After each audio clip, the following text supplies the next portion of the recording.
ಮಾಜಿ ಶಾಸಕರು ಮಾಜಿ ಪರಿಷತ್ ಸದಸ್ಯರಂತ ನನ್ನ ಆತ್ಮೀಯರಂತ ಎಂ ಡಿ ಲಕ್ಷ್ಮಣ ನಾನು ಸ್ವಾಗತ ಕೊಡ್ತಾ ಇದ್ದೀನಿ. ಈ ವೇದಿಕೆ ಎಲ್ಲ ಆತ್ಮೀಯ ಗಣ್ಯರೇ, ಬಂದಿರ್ತಕ್ಕಂಥ ಭಾರತೀಯ ಜನತಾ ಪಾರ್ಟಿ ಕಾರ್ಯಕರ್ತ ಬಂಧುಗಳೇ, ನನ್ನ ಆತ್ಮೀಯ ಭಾರತೀಯ ಜನತಾ ಪಾರ್ಟಿಯ ಎಲ್ಲ ಪದಾಧಿಕಾರಿಗಳೇ ಮತ್ತೆ ಮಾಧ್ಯಮದ ಮಿತ್ರರೇ, ಇವತ್ತು ಏನು ರಕ್ತದಾನ ಶಿಬಿರ ಮಾಡ್ತಾ ಇದೀವಿ, ಯಾಕೆ ಮಾಡ್ತಾ ಇದೀವಿ ಅಂತ ಅಂದ್ರೆ ಒಂದೇನೋ ಒಂದು ರಕ್ತ ಕೊಟ್ರೆ ಒಬ್ಬ ಜೀವ ಉಳಿತದೆ. ಅದಕ್ಕೋಸ್ಕರ ರಕ್ತದಾನ ಶಿಬಿರ ಮಾಡಬೇಕು ಅಂತ ಹೇಳಿ ಒಂದು ರಕ್ತದಾನ ಶಿಬಿರನ ನಮ್ಮ ಆಲೂಜಿಕೆ ಆಸ್ಪತ್ರೆಯ ವೈದ್ಯಾಧಿಕಾರಿ ತಿಳಿಸಿದ್ದಾರೆ. ಈಗಾಗಲೇ ಸುಮಾರು 60-70 ಜನ ರಕ್ತದಾನ ಶಿಬಿರದಲ್ಲಿ ಪಾಲ್ಗೊಂಡು ರಕ್ತ ಕೊಟ್ಟಿದ್ದಾರೆ. ಇನ್ನೂ ಸಹಿತ 3 ಜನ ಕೊಡಕ್ಕೆ ತಯಾರಿದ್ದಾರೆ. ಅವ್ರು ಬಂದಿರ್ತಕ್ಕಂಥ ಎಲ್ಲ ರಕ್ತದಾನ ಬಂದಿರ್ತಕ್ಕಂಥ ದಾನಿಗಳಿಗೆ ನಾನು ಅವರಿಗೆ ಉತ್ಪೂರ್ವಕ ಧನ್ಯವಾದ ಹೇಳಕ್ಕೆ ಇಷ್ಟಪಡ್ತೀನಿ.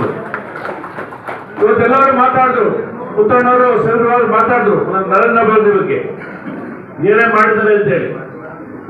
ಇವತ್ತು ನಾನೇನಿವಾಗ ಸ್ವಲ್ಪ ಜಾಸ್ತಿ ವಿದೇಶ ಪ್ರಯಾಣ ಮಾಡ್ತಾ ಇದ್ದೀನಿ. ಅಲ್ಲಿ ಇರ್ತಕ್ಕಂಥ ವ್ಯವಹಾರಗಳು ಅದಕ್ಕೆ ಹೆಚ್ಚಿನ ಪ್ರಯಾಣ ಮಾಡ್ತಾ ಇದ್ದೀನಿ. ಇವತ್ತು ವ್ಯವಹಾರಗಳಿಗೂ ಗಮನ ಹರಿಸಿದ್ದೀನಿ. ಆದರೆ ವಿದೇಶ ಪ್ರಯಾಣ ಮಾಡಬೇಕಾದ್ರೆ ಕಳೆದ ಒಂದು 15 ಹಿಂದೆ ನಾನು ಕರ್ಗಿಸ್ತಾನ್ ಅಂತ ಹೇಳಿ ಒಂದು ಮುಸ್ಲಿಂ ರಾಷ್ಟ್ರಕ್ಕೆ ಹೋಗಿದ್ದೆ. ಅದು ಭಾರಿ ದೂರ, ಅದು ಯಾರು ಅಷ್ಟಾಗಿ ಜಾಸ್ತಿ ಹೋಗಲ್ಲ ಪ್ರವಾಸಿಗರು.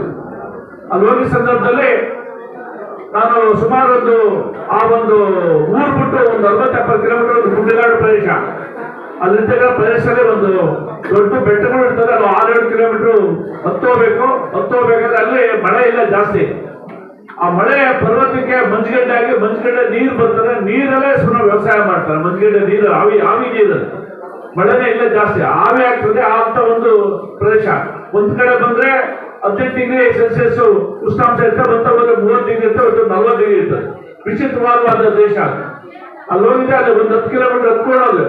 ಅಲ್ಲೊಬ್ರು ವಯಸ್ಸಾದವರು ಅಣ್ಣನ ಮುಕ್ರು 2-3 ಜನ ಕುಡಿದ್ರು. ಅಲ್ಲೆಲ್ಲ ಮಾತಾಡ್ತಾ ಇದ್ರು. ಜಾಸ್ತಿ ಜನ ಬರೋದಿಲ್ಲ ಇಂಡಿಯನ್ಸ್. ನಾವು ಹೋಗಿದ್ವಿ, ಅಲ್ಲಿ ಇರ್ತದಾಗ ಕಾಡ ಬೆಳ್ತಕ್ಕಂಥ ಅನ್ನ ಉಂಟು ಕೂಡ ಮಾಡ್ತಾರೆ. ಅದಕ್ಕೆ ಉಪ್ಪು ಹಾಕಿ ಅದೊಂಥರ ಎಲ್ಲ ಇಲ್ಲ ರುಚಿ ಅಂತ ಹೇಳಿ ಎಲ್ಲ ಮಾಡ್ತಾ ಇರ್ತಾರೆ. ಅಲ್ಲಿ ಹೋಗಿ ಅಲ್ಲಿ ಬೆಟ್ಟದವ್ರು ಹೋಗಿ ಅಲ್ಲಿ ಮಾಡ್ತಾ ಕೇಳಿದವ್ರು, ಎಲ್ಲಿಂದ ಬರೀ ಬೇರೆ ಫ್ರಾಮ್ ಅಂತ ಕೇಳಿದ್ರು. ಇದೇ ಅನ್ನೋದು ಇಂಡಿಯಾ ಅಂತ ಕೇಳಿ ಅವರು ಬಂದು ಕುಣಿಸಿ ನೀರು ಕೊಟ್ಟು ಆ ಹಣ್ಣು ಕೊಟ್ಟು ಅವ್ರು ಕೇಳ್ತಾ ಇದ್ರು ಮೋದಿ ಬಗ್ಗೆ ಅವ್ರು ಅಷ್ಟು ತಿಳ್ಕೊಂಡವ್ರ ಕಡೆ ನಮ್ ಫೋಟೋ ಕಟ್ಕೊಂಡು ಮೋದಿ ಫೋಟೋ ತೋರಿಸಿ ಅಂತ ಕೇಳಿ ಎಲ್ಲರೂ ಕೇಳಿದವ್ರು. ಅಲ್ಲಿಗೆ ಆ ಪರಿಸ್ಥಿತಿ ಲೆಕ್ಕ ಹಾಕಿ ಎಷ್ಟು ವಿದೇಶದಲ್ಲಿ ಎಷ್ಟು ಹೆಸರು ಮಾಡಿದ್ದಾರೆ ಮೋದಿ ಅಂತ ಹೇಳಿ ಇವತ್ತು ನಾನು ಹೇಳಕ್ ಇಷ್ಟಪಡ್ತಿದ್ದೆ. ಯಾಕೆ ಉದಾಹರಣೆ ಅಂತಂದ್ರೆ ನಮ್ಗೆ ಅಲ್ಲ ಅಷ್ಟೊಂಥರ ನಮ್ಗೆ ಆ ಒಂದು ಕರೆದು ಅವ್ರಿಗೆ ಆತಿಥ್ಯ ಕೊಟ್ಟರು. ನಮ್ಗೆ ಇವತ್ತು ನನಗೆ ಖುಷಿ ಆಯ್ತು. ಫೋಟೋ ತೋರಿಸ್ತೋ ನಮ್ದೆಲ್ಲ ಅವ್ರ ಜೊತೆ ಫೋಟೋ ತೋರಿಸ್ತೋ ವೆರಿ ಗ್ರೇಟ್ ಅಂತ ಹೇಳಿ ಅವರೇ ಪ್ರಶಂಸೆ ಮಾಡ್ತಾ ಇದ್ರು. ನಮ್ಗೆಲ್ಲ ಕೊಟ್ಟದ ಹಣ್ಣು ಗುಚ್ಚದ ದುಡ್ಡು ತೊಗೊಳ್ಳಿಲ್ಲ ಮನುಷ್ಯ. ತಾತ್ರಿಬ್ರು ಕರೆದು ನಮ್ ಜೊತೆ ಫೋಟೋ ತೋರಿಸ್ಕೊಂಡು ಅವ್ರ ಮೊಬೈಲ್ ತೆಗೆಸ್ಕೊಂಡು ಎಲ್ಲ ಮಾಡೋದು. ಅಲ್ಲಿಗೆ ಎಷ್ಟು ಒಂದು ಇಡೀ ಜಗತ್ತಿನಲ್ಲಿ ಎಷ್ಟು ವಿಶ್ವಾಸ ಗಳಿಸಿದ್ದಾರೆ ಮೋದಿ ಅನ್ನೋದಕ್ಕೆ ಇದೊಂದು ಉದಾಹರಣೆ ಹೇಳಕ್ಕೆ ಇಷ್ಟಪಡ್ತೀವಿ. ಇವತ್ತು ಅಂತಂತ ದೊಡ್ಡ ರಾಷ್ಟ್ರಗಳು ಸಹಿತ ಸೆಡ್ಕೊಂಡು ನಿಂತ್ಕೊಂಡಿರೋದು. ಇವತ್ತು ಮೋದಿ ಅವರು ಏನಿವತ್ತು ನಾಳೆ ಬೆಳಗ್ಗೆ ನಿಮ್ ಸೇರ್ಕೊಂಡು ಪಾಕಿಸ್ತಾನ ಸೇರ್ಕೊಂಡು ಯುದ್ಧ ಮಾಡಿದ್ರು ನಾವೇನು ಜಗ್ಗಲ್ಲ ಅಂತ ಹೇಳಿ ಮೋದಿ ಅವರು ಟ್ರಂಪ್ ಹೇಳ್ಬಿಟ್ರು. ನೀನೇನು ನಮ್ದೇನು ಮಾಡ್ಕೊಳಕಲ್ಲ ಅಂತ ಹೇಳ್ತಾರಲ್ಲ ನಮ್ಗೆ ಭಾಷೆ, ನೀನೇನು ಮಾಡ್ಕೊಳಕ ಅದೇನ್ ಮಾಡ್ಕೋತೀಯ ಮಾಡ್ಕೋ ಹೋಗು, ನನಗೂ ಸಹಿತ ಬಲ ಐತೆ.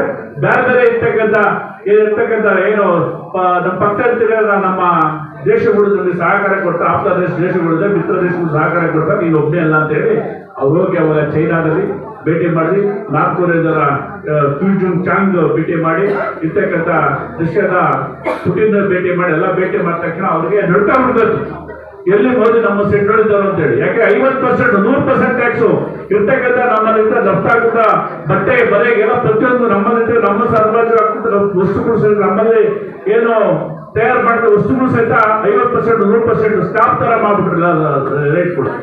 ಅಲ್ಲಿ ಮತ್ತೆ ನಾವು ಇಲ್ಲಿ 100 ರೂಪಾಯಿ ಪರ್ಚೇಸ್ ಮಾಡ್ತೀವಿ ಅಂದ್ರೆ 200 ರೂಪಾಯಿ ಕೊಟ್ಟೆ ಆ ತರ. ಅಲ್ಲಿ 100% ಟ್ಯಾಕ್ಸು. ಅವ್ರು 100% ಟ್ಯಾಕ್ಸ್ ನಾವ್ಲಿ ಏನು ಮಾಡಕ್ ಆಗಲಿಲ್ಲ. ಅವ್ರಿಗೆ ಕೊಡ್ಬೇಕು, ಟ್ಯಾಕ್ಸ್ ಕಟ್ಬೇಕು. ಆ ತರ ಒಂದು ವ್ಯವಸ್ಥೆ ಮಾಡಿ ನಮ್ಗೆ ಆ ಟ್ಯಾಕ್ಸ್ ಹಾಕ್ಬಿಟ್ಟು ಎದುರಿಸಕ್ಕೆ ನಮ್ಮ ದೇಶದ ಒಂದು ಬ್ಲಾಕ್ ಮೇಲ್ ಮಾಡಿದ್ರು ಟ್ರಂಪ್ ಅವರು. ಈಗಾಗಲೇ ರಾಜ್ಯ ಬರಕ್ಕೆ ಯಾವ್ದು ರೆಡಿ ಇದ್ದಾರೆ, ಕರೆಯಲಿಲ್ಲ, ಮಾತಾಡಲಿಲ್ಲ ಅಂತ ಹೇಳಿ ವಿರೋಧ ಪಕ್ಷ ಹೇಳ್ತಾ ಇದ್ದಾರೆ.